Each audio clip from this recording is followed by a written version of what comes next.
Mr. President, I have appreciated the comments from my colleagues raising attention to the issue in Flint, Michigan. I think we have had good, constructive discussions, not only very intensely yesterday, but working with the two senators from Michigan on this issue for several months right now. And as the senator says, the discussions are still ongoing, and I want to speak to kind of where we are in that process. But I'd like to start out my comments this morning recognizing that we are very close to the time that has been set for this first cloture vote on this broad bipartisan bill. And as we approach it, I want to follow on the Majority Leader's comments in terms of reminding members of what we have incorporated within this measure, to reiterate the strong bipartisan support that our bill has drawn, and really to lay out what I believe is our best path to final passage. This energy policy modernization, as I have mentioned, is more than a year's worth of hard work by those of us who serve on the Energy and Natural Resources Committee. It's been the result of member-to-member conversations, listening sessions, legislative hearings, bipartisan negotiations, and then we had a marathon 3-day markup in July. At the end of that markup, we moved it out by a vote of 18-4, pretty strong support. 10 Republicans, 8 Democrats in favor. And the reason the bill passed out of the committee on such a strong bipartisan basis was not just because of our commitment to good process. We matched that with an equal commitment to good policy. And I think that's important to recognize. It was process, but it was also policy. And we worked together to include the priorities from members on both sides of the aisle, as well as from within the committee and outside the committee. We agreed to include a bill to streamline LNG exports that was written by Senator Barrasso and 17 other bipartisan members. We agreed to include a major efficiency bill headed up by Senators Portman and Shaheen and 13 other bipartisan members. We agreed to improve our mineral security, an effort that I have led with Senators Risch, Heller, and Crapo.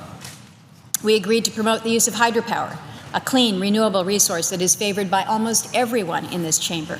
We agreed to expedite the permitting of natural gas pipelines without sacrificing any environmental review or public participation. This was an effort that was led by Senator Capito.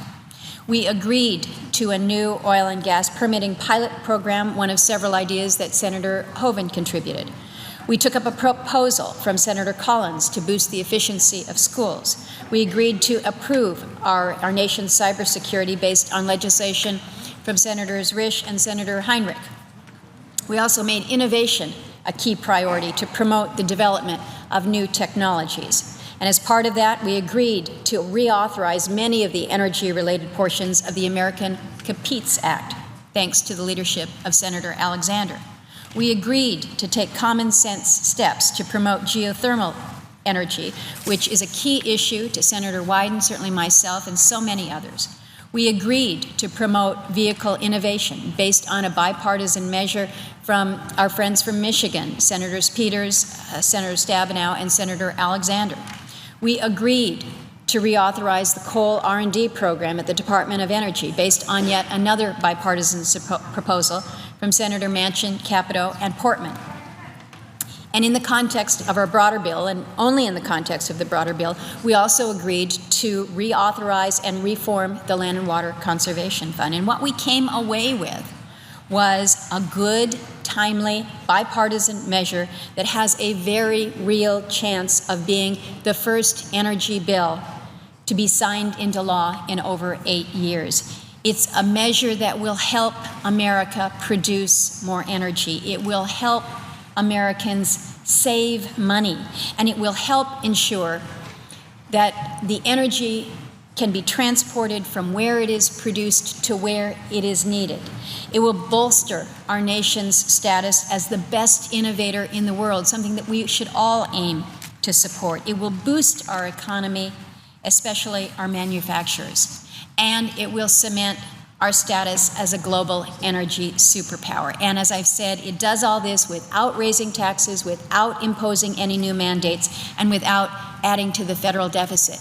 And I think because of all of that, that's why you've seen the good, strong support for this measure. That was our base bill. That was where we started. And then when we came to the floor, it just got better. Our starting point here at the Senate floor was good and strong.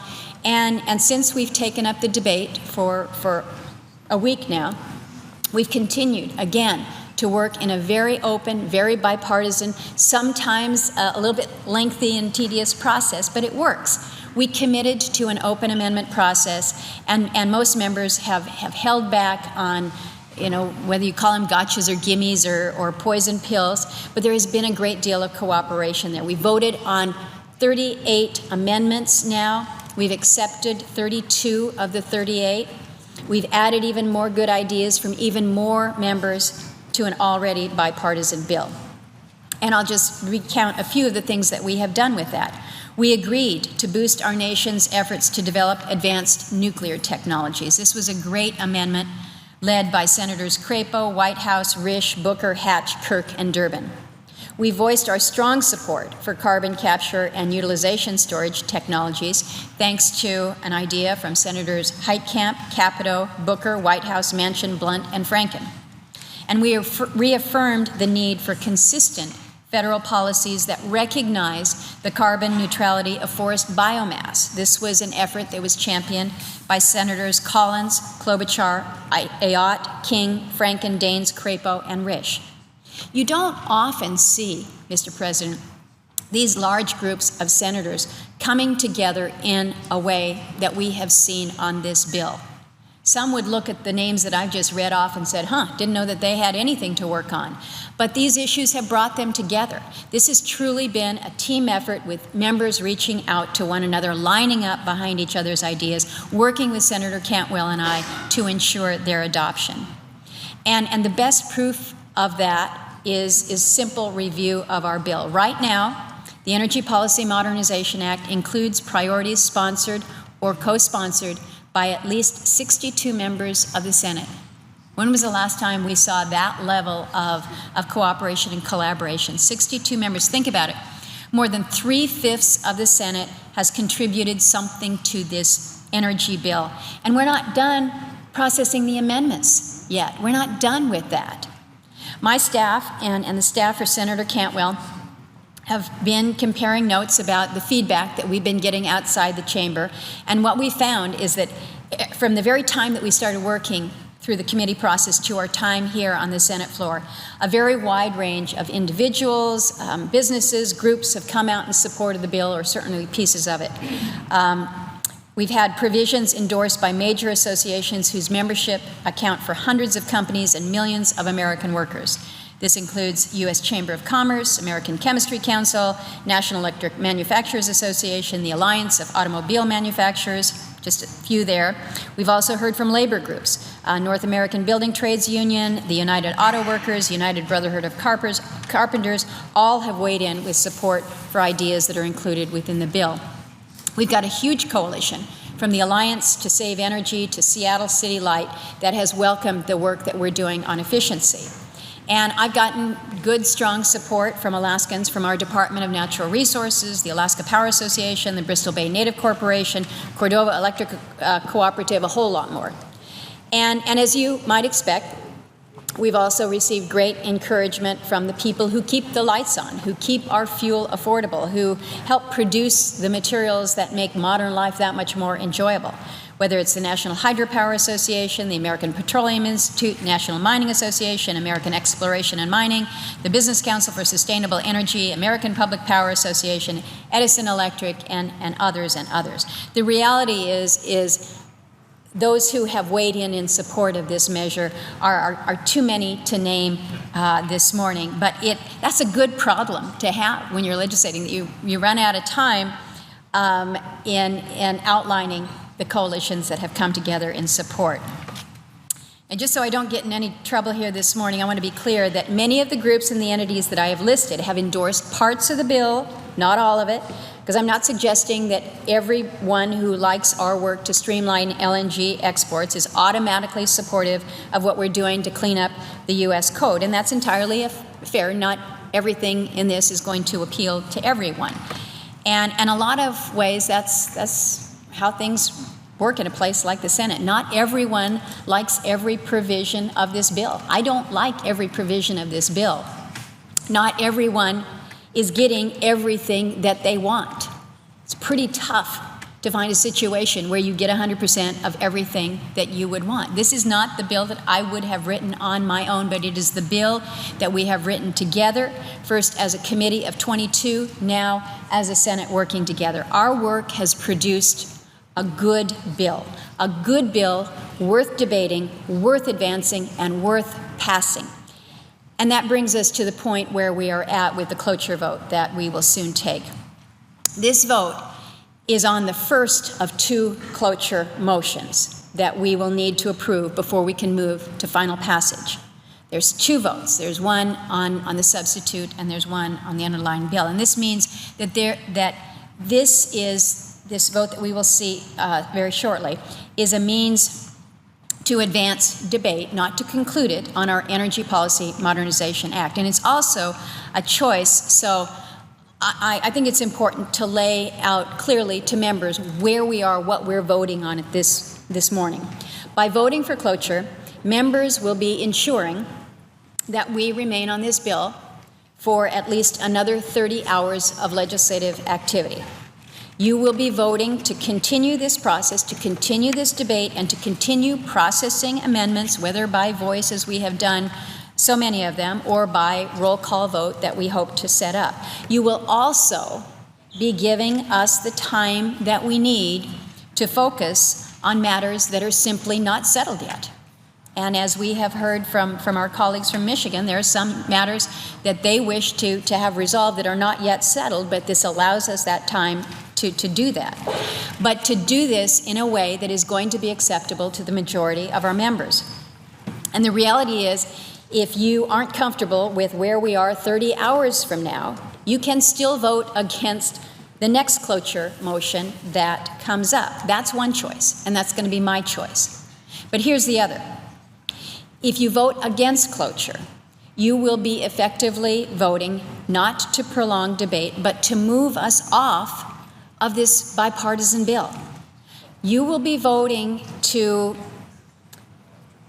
effectively be giving up on so much of what we have done. A year of process, agreement on almost 50 energy bills that we have incorporated into this base bill, and the strong approval of 32 separate amendments and counting that we have advanced through the floor. And I believe you will be voting to give up our best opportunity, certainly our most immediate opportunity, to address the issue, to help the people of Flint, Michigan, and in other parts of the country that may have similar issues. Every time I leave the Senate floor, at least this past week, I'm kind of swarmed by reporters who want to know what's going on, what's the latest discussion, what's going to happen with Flint, is Flint going to bring this bill down? So I want to speak directly to this morning to ensure where members, let members know kind of what has gone on, because we haven't been out here on the floor all day yesterday kind of hashing things back and forth. We've been discussing very earnestly, and again, I believe very constructively, what are our options? How can we find a path forward that will yield a result, not just send a message, but yield a result to help the people in Flint, Michigan? And the first thing that I will say is that I share the concern, the heartbreak for what the people of Flint, Michigan have faced and are facing. It's a crisis, it's a tragedy. It is heartbreakingly avoidable. And unfortunately, we look at how we got here, and it is a failure of local, state, and federal governments to regulate and monitor that city's water supply. And what has happened in Flint has hurt people. It is hurting children. And it has damaged property. It has left families in a horrible, horrible predicament through no fault of their own, where they can't They can't drink their tap water. They can't bathe their children. And there is plenty of blame to go around here, and I know that my colleagues from Michigan would agree with me. But our job here in the United States Senate is not to play this blame game. It's to own up to what that federal role is, because I believe that there is that federal role. And then on that basis, do what we can to help make sure that our response is proportionate to that role. So why then consider all this in the context of an energy bill, you might ask? And it's a fair and legitimate question. Well, it's because it's the first piece of legislation that's on the floor since the extent of the crisis in Flint became clear to us. Senator Stabenow and I began discussions about the situation in Flint in very early December as we were trying to move through an omnibus bill to see if there wasn't something that we might be able to address through the appropriations bill. But since that time, again, more has been learned, and we are here today with legislation that allows us an opportunity to consider it. So I didn't shy away from this discussion, as hard as it was. I didn't say, hey, that's going to be a poison pill, I can't deal with it. I said, let's try to figure this out. Because if we don't address the situation, it's not going to go away. We've got a role here. Let's figure out what that responsibility is and engage. And Senator Cantwell and I have been fully engaged, most directly with the senators in Michigan, trying to find a responsible path forward. And the negotiations have been earnest and in good faith and ongoing. But I think that there's been a little bit of confusion about the status of the negotiations. So I want to outline where I believe we are right now. We have made headway on federal assistance, something that we know can't be borne by our energy bill alone. We have found programs that could be good fits to provide aid. We've also recognized that this is not Flint's burden alone, that there are other communities in other states, including my state, that face similar crises as a result of government failures. And we hear about them. We as members talk about the situations. A senator from Maryland, I think, used the phrase, we are all Flint. I think we all have situations, maybe not to the crisis proportion that they have with a presidential declaration in Michigan, but we have recognition that we all have issues that are troubling us a great deal when it comes to how we provide for safe drinking water for our families. Our problem is not about whether we should offset the costs of this assistance. It's how we do so in a manner that does not destroy the underlying energy bill, does not violate the Constitution or the rules that we have here in the Senate. And I made very clear when we began the outset of the debate on this measure that we've got to make sure that we don't have scoring issues with CBO, and we have to make sure that there are no blue slip issues, because that will kill the bill. That will kill the bill. And then where are we? Then nobody wins. Then we don't have an energy bill. Then we haven't addressed the situation in Flint. So this morning, I filed a second-degree amendment to provide support for the people of Flint. And what my amendment will do will make up to $550 million available, including $50 million immediately for the people of Flint. What we're seeking to do here is bridge the gap between what has been proposed and what I believe the Senate can agree to. It requires 90% of the money that we provide to be paid back over time. Its cost is fully offset with a pay-for that we have been working back and forth with CBO and are confident that they accept. It includes provisions that we have been working with the senators from Michigan on as it relates to EPA notification and a loan forgiveness, language that I think has been in all different iterations of measures that have been going forward. I'm told that on the House side they're looking at that as well. But kind of that's that's where we are at this time as we're going into a cloture motion. I think we have made progress. I believe we have made progress. We're working constructively to help the people of Flint. And what we would do with this second degree would be able to provide $550 million available to them. It's been challenging. It's involved a lot of hard work to get to this point, but I think we owe it to every American, whether you are in Flint or somewhere else, to do that work, overcome that challenge. So, Mr. President, we have gotten to where we are in the discussion. Again, we've got the cloture motion going forward. We have been trying to make the good progress. We've been trying to conduct an open and fair amendment process. We want to process more amendments this morning so that we can move to complete the bill.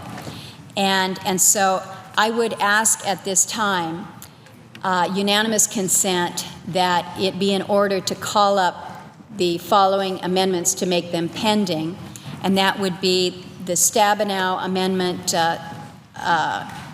3129, a Murkowski second degree on Flint 3282, Cantwell 3242, Flake 3055, Flake 3050, Murkowski Cantwell 3234, Isaacson 3202, Markey 3232, and Cassidy 3192.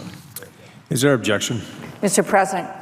The senator from Michigan. Thank you. Reserving the right to object. I first want again to thank the chair. She lists a lot of bipartisan efforts that have gone on. I know a lot of work. Nowhere in that list of folks whose needs have been addressed are the children of Flint. The senator will state her objection. We want to get this solved, not just have votes that go down. I object. Mr. President. Objection is heard. Would the chairman of the Energy Committee yield for a question? Certainly. Mr. President, the chairman of the Energy Committee has done tremendous work with the ranking member, Senator Cantwell, to try to find some way to address the concerns, the legitimate concerns that we all share and have with what's happened in Flint. But I just want to clarify some basic facts. It's my understanding, and I'd just ask for a comment or an answer from the distinguished senator from Alaska. Isn't it true that there is not yet a comprehensive assessment and plan in place by the state of Michigan or Flint as to how they might even spend this money at this point to address the concerns about lead in the water supply in Flint? It is my understanding that there is an assessment and analysis that is due out, I believe, towards the end of next week, if not the end of next week, that the state has aggressively been working to do to determine the cost as well as how they would move forward with an action plan. That's my understanding. So, Mr. President, if the senator will yield for another question. So, since there is no plan yet announced or in place, it strikes me as putting the cart before the horse to say the Senate ought to vote on a $600 million emergency appropriation to pay for a plan which has not yet been created and disclosed to the American people. I would just ask the senator, isn't it the fact that the state itself has already appropriated $40 million to deal with this issue on an emergency basis, and the Obama administration has made available another $80 million through the EPA that's available to the state of Michigan to help Flint deal with this problem? So a total of roughly $120 million already made available. Well, and I can't speak to the accuracy of exactly how much has been made available by the state. It is my understanding that the state has received through the EPA the state's annual receipts from the EPA's Clean Water Fund that they receive on an annual basis. So I don't know if that is specific to Flint or whether that is the state's the state's share, as the state of Texas receives and the state of Alaska receives. But it is my understanding that the president did make that announcement. Mr. President, the senator will yield for another question. If I might ask the leader to yield for a question, and possibly we could certainly share the information that he's Mr. interested President, in. the senator's out of order. I would ask the senator from Alaska if The she senator would from yield Alaska has the floor. I would ask the senator from Alaska if she would yield for one last question on this topic. Will the senator yield? Yes. I would ask the senator from Alaska, isn't it true that after the senators from Michigan made this demand for $600 million earmark in effect, before a plan was actually put together by the state of Michigan or the city of Flint, either to analyze the problem or what the solution might look like and how much it might cost, that you, in your capacity as the bill manager, have undertaken an effort to try to come up with some compromises. And in fact, I believe you mentioned a compromise which would include some upfront funds, $50 million, plus a loan, in effect, that could be paid back over time. But I would just ask the senator, doesn't it make sense that because there's no plan in place, because there is money already available for Flint and Michigan to begin to address this problem, wouldn't it make sense for us to take our time and to handle any additional requests for funding from Flint or Michigan through the regular appropriations process? I believe the senator is the chair of the chair of the subcommittee that has jurisdiction over these issues. And I'm just wondering whether that wouldn't be a more orderly, more responsible process than at a $600 million earmark before a plan is even in place.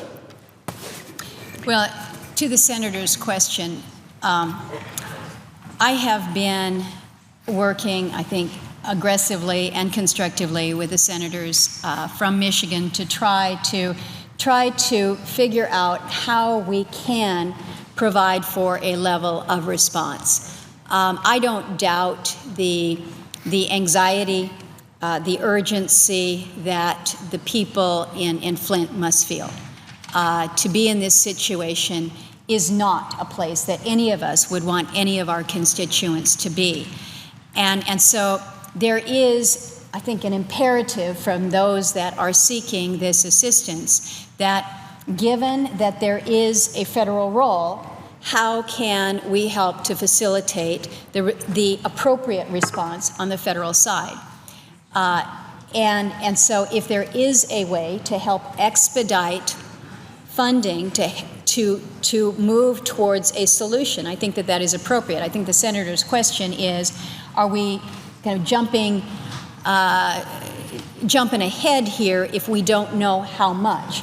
I think it is fair to say that the original estimates were based on the declaration, the disaster declaration that the state had requested. I think it's going to be not only critical to understand what the cost is that we will hopefully learn next week. I know they've been working aggressively to determine that, but also kind of the spend plan.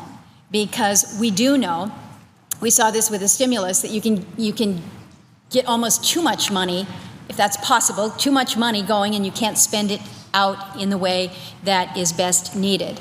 I think we want to be thoughtful stewards, responsible stewards of the taxpayer dollars in recognizing that. And I think we also want to recognize that the role that we should have should be a proportionate role. So how we can be working to advance that is something that we have been attempting to do. I think the solution that I put down, just one moment here, the solution that I have put down this morning is one that I think recognizes that there is assistance that is needed. And this is where the opportunity to access loans through the WIFIA program that will be available not only to the state of Michigan, but to other states should they be in a similar situation. So that avoids the earmark, because I too want to make sure that we have a situation that we don't allow to continue, but we also don't want it in Michigan, we also don't want to see it in other states as well. So we do that through opportunities for loans through WIFIA. But the direct the direct assistance that would come, which would be $50 million, in addition to whatever may be out there already from EPA and through the state, I think is a reasonable approach. And again, it is one that is paid for, legitimately paid for. And I think that that is an important part of our responsibility here as well, to make sure that we can not only address the urgency of a situation, but also the responsibility that we have not only to the people of Flint, but to all of our constituencies. And Mr. President, if I can just conclude, and then will All time for debate has expired. Would distinguished leader yield for a question? Mr. President, I've been asking for the opportunity to ask a question. I would ask consent to be able to ask a question. Is there objection? Without objection. Is the chair aware that the dollars that we have asked for require a comprehensive plan from the state, and that at this point only $28 million, most going to health, has been allocated by the state? Through the chair, I am aware that what you have required, as well as what we have been working on jointly, does require an action plan that describes the spend down and how that would be allocated. And it's my understanding that it will be very helpful to have that analysis from the state that will be forthcoming hopefully next week.